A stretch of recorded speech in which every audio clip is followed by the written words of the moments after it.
नेहा रोज की तरह अपना काम खत्म करके स्नान घर में चली गई। नहाते वक्त अचानक उसकी नजर दरवाजे की तरफ गई तो नेहा को ऐसा लगा जैसे उसे नहाते वक्त कोई देख रहा हो। नेहा अपने जेठ और जेठानी संग गांव में रहती थी और उसका पति महेश शहर में काम करता था। नेहा के सास ससुर नहीं थे, इसलिए नेहा की जेठानी माला ही घर की जरूरतों का ख्याल रखती थी। यूं तो गांव में छोटे भाई की पत्नी बड़े भाई से दूरियां बनाकर रखती है, उनके सामने तक जल्दी नहीं जाती। पर माला ने नेहा को अपने पति संजय से पर्दे में नहीं रखा था। वो सब साथ में हंसी खुशी खाना खाते, बातें करते और कभी बाहर भी जाना हुआ तो संजय दोनों को साथ में लेकर जाता था। महेश अपने भाई संजय पर बहुत ज्यादा भरोसा करता था, उनकी काफी इज्जत भी करता था। पर संजय की हरकतें नेहा को लेकर कुछ अच्छी नहीं थी।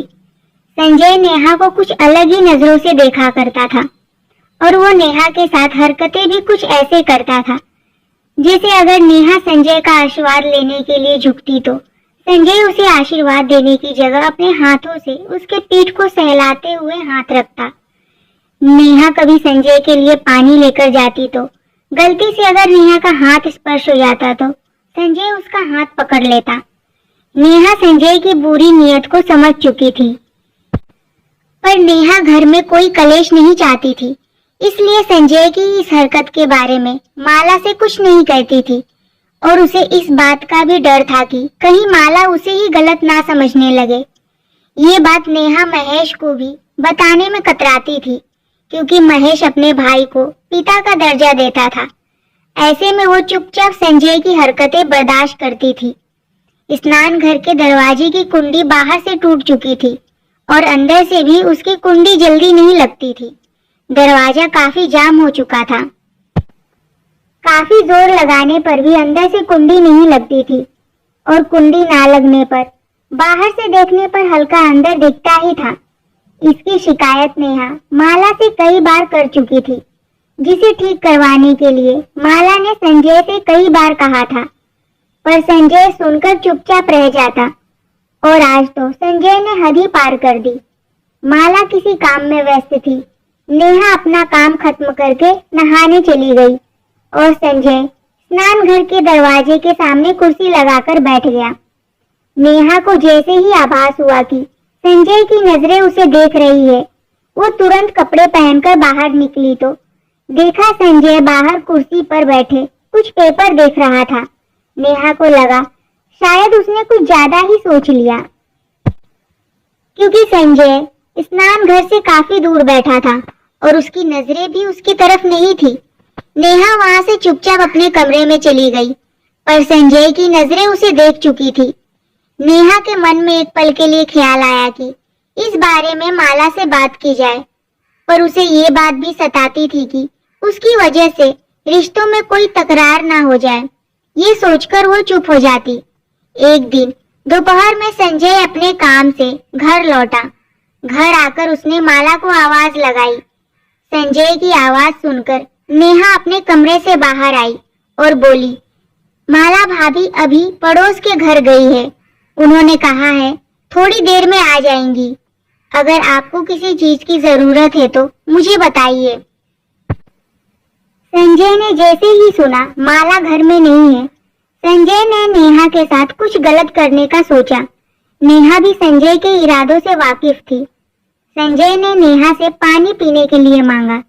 नेहा संजय को पानी देने के लिए गई तो संजय ने पानी का ग्लास लेकर नेहा को अपनी तरफ खींच लिया।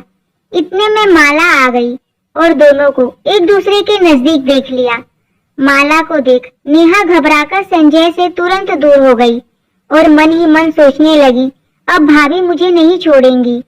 माला जैसे जैसे उनके करीब आ रही थी, नेहा की घबराहट और बढ़ रही थी। पर माला नेहा के पास ना जाकर संजय के पास गई और उसने संजय को जोरदार एक थप्पड़ जड़ दिया। संजय चुपचाप शांत खड़ा रहा। फिर माला ने कहा, मैं आपकी हरकतों को पहले से जानती थी, पर मेरा मन मानने को तैयार नहीं था। मुझे लगता था ऐसा कुछ होता तो नेहा मुझसे जरूर बताती, पर उसने रिश्तों का लिहाज करते हुए मुझे कुछ नहीं बताया।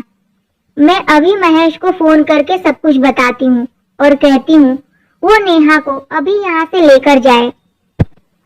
महेश की बात आते ही संजय माला के सामने हाथ जोड़कर माफी मांगने लगता है और कहता है, नहीं, महेश को ये सब के बारे में कुछ मत बताना। वो मुझे अपने पिता समान मानता है और पिताजी माँ के जाने के बाद हम दोनों ही एक दूसरे का सहारा थे। वो मुझसे दूर चला गया तो मैं सहन नहीं कर पाऊंगा। फिर माला कहती है, छोटा भाई आपको इतना प्यारा है और उसकी पत्नी, वो कुछ नहीं है आपके लिए जो आपने उसके साथ ये सब किया। फिर संजय कहता है, मैं अभी नेहा से माफी मांग लेता हूँ, पर महेश को इस बारे में कुछ पता नहीं चलना चाहिए। फिर संजय नेहा से दूर से ही माफी मांगता है, पर नेहा बस रोए जा रही थी। फिर माला कहती है, जाइए यहाँ से आप, और संजय वहां से अपने कमरे में चला जाता है। फिर माला नेहा से कहती है, तुझे संजय इतने दिनों से परेशान कर रहे थे तो तूने मुझे बताना जरूरी नहीं समझा। फिर नेहा कहती है, मैं नहीं चाहती थी मेरी वजह से रिश्तों में कोई कलेश हो और डर भी लगता था इन सब के लिए कहीं आप मुझे ही गलत ना समझो, इसलिए नहीं बताया। नेहा की बात सुन माला कहती है, अगर मैं संजय की हरकतों पर ध्यान नहीं देती तो एक पल के लिए तो मैं भी तुझ पर यकीन नहीं करती, क्योंकि संजय मेरे पति हैं और मैं तुझसे ज्यादा उनकी बात सुनती। पर एक बात याद रखना, हमें लगता है हम जुर्म सहकर अपने रिश्तों को बचा रहे हैं, पर ऐसा कुछ नहीं होता। ऐसा करके हम जुर्म को और बढ़ावा देते हैं। इसलिए अब से ऐसी गलती दोबारा मत करना। और आज के बाद संजय तुझे कुछ भी बोलते हैं या कुछ गलत हरकत तेरे साथ करते हैं तो तू बेझिझक मुझसे बता सकती है। माला की बात सुनकर नेहा अपना सिर हिलाती है।